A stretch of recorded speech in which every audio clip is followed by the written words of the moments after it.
너는 왕이 될 상이다 라고 상대방이 얼마나 이상한 여자라고 생각했겠어요. 저 여자 뭐야 이랬을 거 아니에요. 구독과 좋아요는 사랑입니다. 사랑주세요. 안녕하세요. 작가 서부경입니다. 여러분은 관상을 얼마나 믿으세요? 제가 지난번에 소개해드렸던 책 돈보다 운을 벌어라의 저자 김승우 작가는 목소리를 들으면 그 사람의 운명까지도 알 수 있다.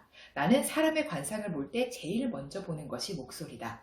머지않아 죽을 사람, 곧 실패할 사람은 목소리가 변한다. 주변에 인기 있는 사람들을 살펴보라. 반드시 목소리가 남다르다.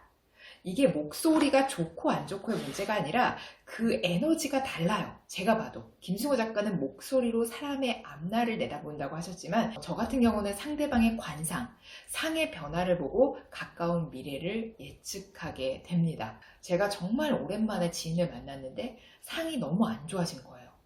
그래서 상이 안 좋아졌다라는 얘기는 할 수는 없고 살이 많이 빠지셨네요 뭐 이런 식으로 둘러서 여쭤봤더니 사람들은 막 살 빠지니까 더 젊어지고 뭐 더 멋있어졌다고 난리라고 막 이렇게 말씀하시길래 저는 속으로 멋있어지고 젊어진 건 전혀 모르겠고 가까운 신뢰에 엄청난 시련을 경험할 것 같다라는 생각이 들었어요. 그리고 나서 6개월 뒤에 안부차 전화를 드렸는데 그냥 사업하다 휘청이는 정도가 아니라 이건 완전 우르르였어요. 우르르. 그리고 어떤 일이 또 있었냐면 제가 초면인데 제가 원래 사람들 만나면 관상이 어떻다 이런 얘기는 안 하거든요. 특히나 안 좋은 건 더 안 하죠. 그런데 제가 책에서만 보던 그 관상을 처음으로 실제로 실존하는 분을 뵌 거예요. 이 책의 내용이 맞는지 안 맞는지 너무 궁금한 거예요. 흔히 볼 수 있는 상이 아니었어서 결국 저는 이 호기심을 참지 못하고 조심스럽게 여쭤봤습니다. 저 혹시 살면서 엄청나게 큰 목돈을 사기당하신 적 없으세요? 지금 생각하면 너무 얼마나 이상한 여자라고 생각했겠어요.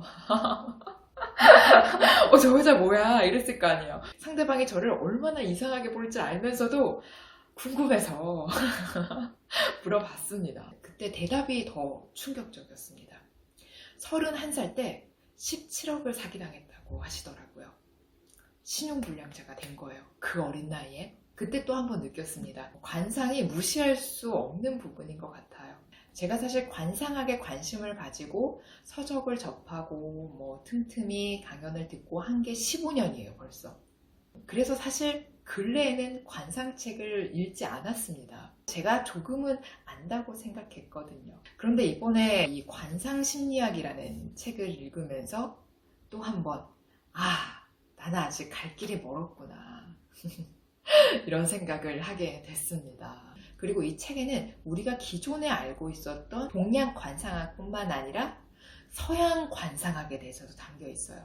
결국 이 책이 이야기하는 건 관상을 보고 너는 왕이 될 상이다 라고 예언하는 것이 아니라 관상학을 타인의 성격, 직업 역량, 직무 역량, 심리 분석 등을 분석하고 이해하는 데 도움을 주는 학문이라는 거예요. 이것 또한 사주 명리처럼 통계학이고 그 사람의 성품을 통해서 나에게 장점들은 더욱 활용하고 나에게 부족한 것은 보완하자는 의미입니다.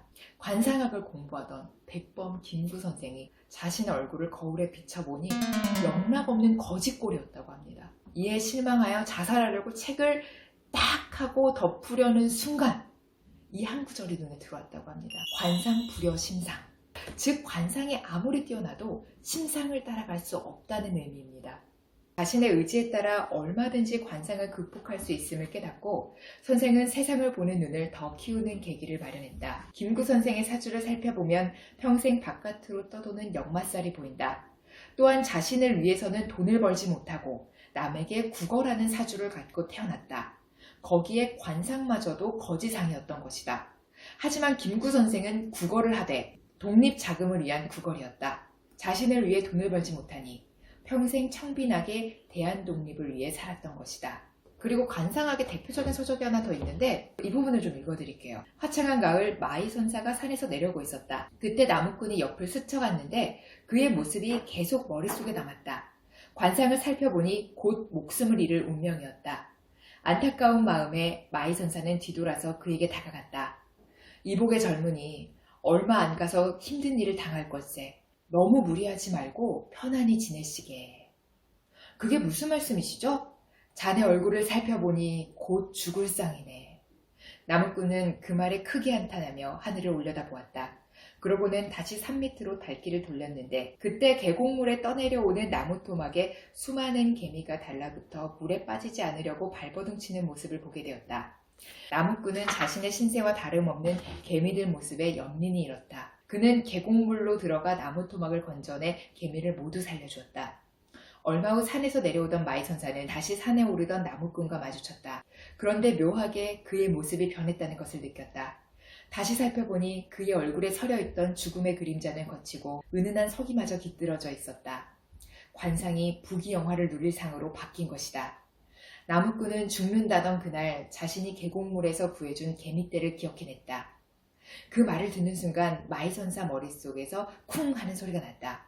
큰 깨달음을 얻은 선사는 산에 오르던 나무꾼을 급히 불러세운 후 기뻐하며 말했다. 자네의 관상이 변했네. 부귀영화를 누리고 장수할 상으로 말이야. 나무꾼은 선사에게 큰 절을 올리고 산으로 뛰어 올라갔다. 선사는 고개를 끄덕이며 중얼거렸다. 관상은 심상만 못하고 심상은 덕상만 못하구나. 마음이 곱고 심성이 착하니 남을 배려하는 마음 또한 깊도다. 관상보다 뛰어난 것이 심상이거늘 그 심상을 변화시키는 것이 또한 덕상이로다. 여러분, 제가 아까 말씀드렸다시피 가까운 미래에 변화가 생길 때 상이 변합니다. 제가 처음 유튜브를 시작했던 2년 전 영상과 지금 영상을 보면 또 상이 바뀌어 있어요. 그렇다고 제가 얼굴에 뭘 한 건 아닙니다, 그동안. 그게 뭐냐면 제가 정말 힘들고 마음에 여유가 없고 찌들어 있었을 때 촬영한 영상들은 상이 많이 다르더라고요. 여러분, 그러니 관상, 불여, 심상을 늘 마음속에 새기고 좋은 마음 항상 가지시고 좋은 표정과 좋은 말 많이 하시는 하루 만들어 가시길 바랍니다. 오늘은 여기서 인사드리겠습니다. 오늘 영상이 도움이 되셨다면 구독 꾹, 좋아요 꾹 눌러주세요. 오늘도 함께 해주셔서 고맙습니다. 행복 가득한 기분 좋은 하루 되시길 바랍니다.